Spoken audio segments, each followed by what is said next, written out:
Well, ComicsGate really has increasingly shown that it is not the movement that we all hoped it would be when we all got kind of involved back in 2017, 2018. If you remember, Marvel Comics and DC Comics were going extremely off the rails. Their heroes were all being turned into BIPOC, LGBT, whatevers. And that's what they were doing, and just doing a 180 with the comics. At the same time, they were blacklisting anybody who's a Christian and conservative from the industry to try to tear down any real values and make sure that they just had complete control over what was being produced out there as propaganda for whatever reasons. I'm sure that Marvel and DC were on the dole of some of these, DEI initiatives that were being paid for by the government and the like, because they're definitely not making a profit at it all the time. Now, ComicsGate started because of my journalism and because I was reporting on the incident where Richard C. Meyer, your boy Zach, was getting threatened by comic professionals because of his reviews of said comics at the time. Now, he was, of course, reviewing them, saying they were crap, tearing them up in his car. It was really funny stuff, and it was the YouTube Wild West back then where we'd all get big on that kind of thing. And with that, a bunch of pros threatened to harass him at a convention. And they were, of course, trying to do harm to him because of his reviews. Now, this was not acceptable, and Gate, of course, denotes scandal. So we used ComicsGate to talk about that and proliferate that. The hashtag blew up. The rest is history. Ethan Van Sciver eventually got on board with it, and then because he was such a big name in the mainstream industry, a lot of comic people flocked to it. And this is just a kind of flaw of, like, the comic industry is like, there is this perception that if you are a Marvel and DC pro, you are the real comic book pro. If you're not a real comic book. And because of that, like, sort of thing, which we really got to break the mentality of.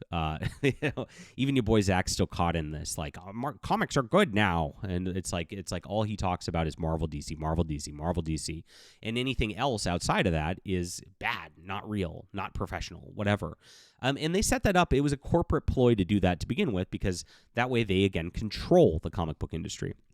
It's not like this in Japan. It's not like this in Europe, where they have healthy comic book industries where it's about the stories and people read the stories. It's not about, some weird gimmick variant that you can only get on Indiegogo for 24 hours, trying to, like, really prey off your FOMO when it's really just not even something that's worth it to begin with, because it's just fake scarcity that's being made. Anybody can print any amount of things at this point in 2025. We have that capability. We have the power.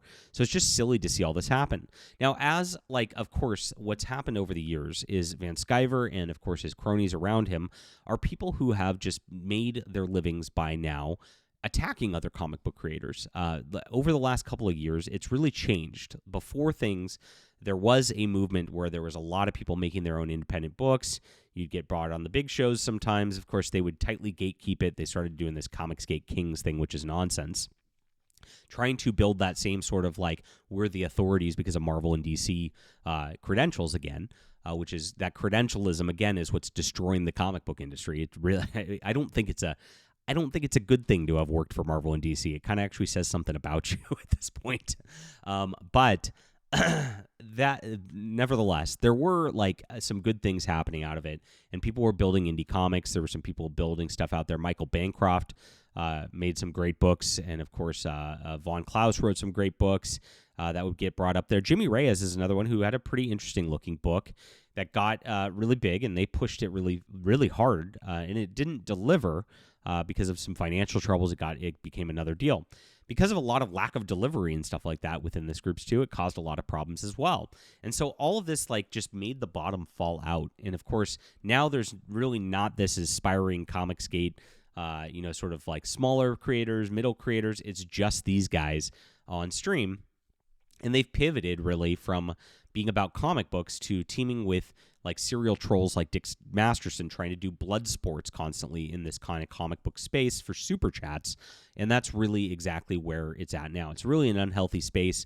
And it's because of control. I think Ethan Van Sciver just wants control over things.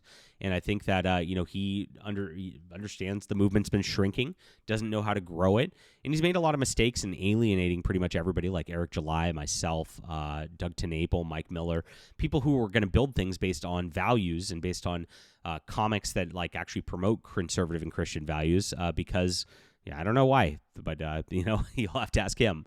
But that's what kind of happened over the years, and now it's getting really, really ugly. So let's get into this in just a moment. Please hit the like and subscribe button as we talk about all things here. ComicsGate failed, but we've been building a movement on the side, which has been great. It's about comics, it's about reading, and it's about values as well.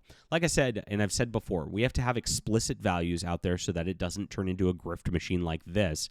And so, of course, we want conservative and Christian values in fiction. We want, of course, independent fiction away from Marvel and DC Comics that oppose the degeneracy that's out there, and that's kind of like where our movement's at. And so if you like that kind of thing, we are exactly what Ethan Van Sciver, what your boy Zach promised back in the day. Would love for you to check out my books. This is my web store. It's in the description below. All of my books are available because I want you to read, and I've got them on digital as well. Another thing that these guys did to create fake scarcity is never allow digital books because they could sell their paperback books for more, which would make the crowdfund totals look like it's more, right? And because of that, we're a success, right? That begets more success, right? It's a marketing tactic. I've always just wanted people to read books. It's the most important thing here. So you can get them cheaply on digital if you want to just check things out. You can, of course, grab them here. Support our real movement. We are making awesome comics, and I've got 9 in development right now. I'm so excited for what's coming up. And get on my newsletter. That's the other big thing right here, because I don't know if I'm ever going to find you again. This is an algorithm-based platform. We don't know how that's going to work at this juncture. My newsletter's not. I stay connected with you, which is great. I love to respond to people. Of course, I like to connect. And so whenever anybody responds to my newsletters, I try to write back. If I miss one, I'm sorry, but I do try to. And this is a spot where you can be, where you'll make sure that you know that the books are coming out and things are coming down the pipeline. I have 3 free books for signing up. Very important, too. Awesome stuff. You get $50 value with that, and you can enjoy that right here. It's in the description below. Thanks, guys. For supporting our new movement, I've got a Discord as well if you want to join our community there. So, yeah, this is pretty ugly. This is a 2-minute clip where it's Van Sciver just mocking Jimmy Reyes for saying he's focusing on Christ now. Now, I appreciate that Jimmy Reyes is going and focusing on Christ. That's a great thing. So Jimmy Reyes was a part of this. He made some money through it.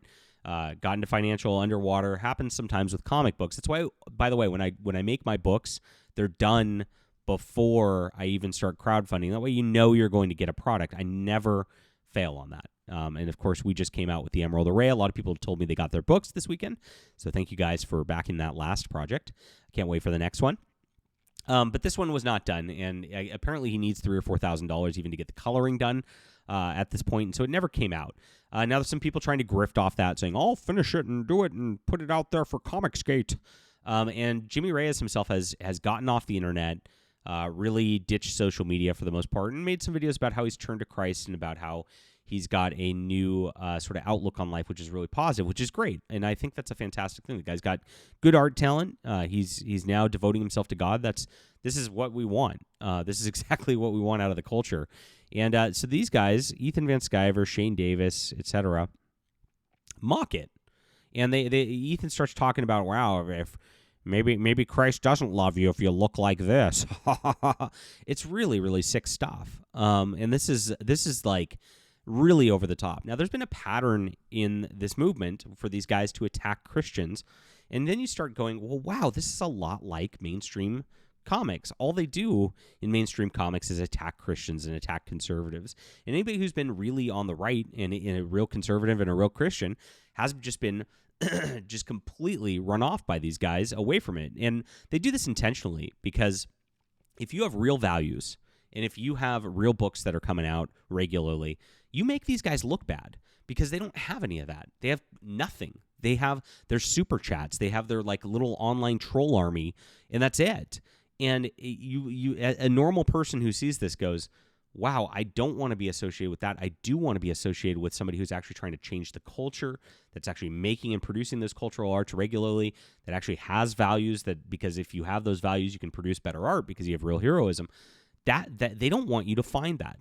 And so if you look at it early on, they attacked Vox Day for just that. Vox Day builds infrastructure. He builds new things. He, of course, tries to get away from the mainstream media. If you don't know, go to arkhaven.com. Look at this right here. 16 million views, almost 17 million views on comics. And this is like a webtoon alternative where everything's clean, everything's good. You got Chuck Dixon comics on here. You got classic comics on here. You got Stone Toss on here. I've got my books on here if you want to check out mine. And again, this is he's even translated my books to Chinese for me, so that like a Chinese audience can read them. How cool is that? And so he set up infrastructure on here. That was great. Well, he's a real right-wing Christian, so of course he couldn't be a part of ComicsGate, right? Then Doug TenNapel, same thing. Doug TenNapel, Earthworm Jim. He built the Bigfoot Bill books, which were awesome. Big conservative Christian. He had to go. Mike S. Miller, same thing. He has wonderful books. He's got one out with Shadiversity. He's got his Lone Star books out, and of course some beautiful concepts that he's been drawing over the years. And of course Mike does on his channel called Blacklist Universe a Bible study called Cross Examinations, which is beautiful. Well, he had to go, right? And of course, there's myself. They couldn't handle that. So really funny. They do this. They mock Christians. They mock conservatives. And they've run a mass block campaign. Jon Malin actually has been such a chicken that these guys are so scared, again, that you'll see the real alternatives. He called for all of ComicsGate to block me on X. Really funny. It's like, okay, didn't really impact me. But he did. And so all these guys blocked me together. All their little minions blocked me together. And they feel good about themselves by doing that. Who's that sound like? Isn't that what the mainstream industry was doing to Christians and conservatives? They ran these block lists of like, you better block this person and never interact with them because I say so. They have wrongthink, right? That's exactly what that sounds like. And so you start to see right now that these ComicsGate guys, Ethan Van Sciver, Jon Malin, Shane Davis, all they do is attack independent works, and they are the mainstream industry. They're the same people because they literally, we're 25-year Marvel and DC veterans. Well, yeah, just like Heather Antos, right? Just like Max Visaggio, just like Mark Waid. There's no difference here. They hate you just like the mainstream hates you. And it's really, really sad to watch. This is a terrible, terrible thing, this video that they were doing. And Jimmy Reyes is doing the right thing. I really appreciate him. And, I hope he gets his comic out there to people because people paid for that. That's a very important thing. And, that's big for independent spaces and the like. But we'll see what happens on that front. For now, this is the spot to be. We appreciate Christians and conservatives here. We want to change the culture for good. We're doing this by building. And so please get on my newsletter today, guys. It's so important to be here. And check out my books in my web store. Really appreciate you for being here. Thanks for that. Hit the like and subscribe button. We'll be back soon.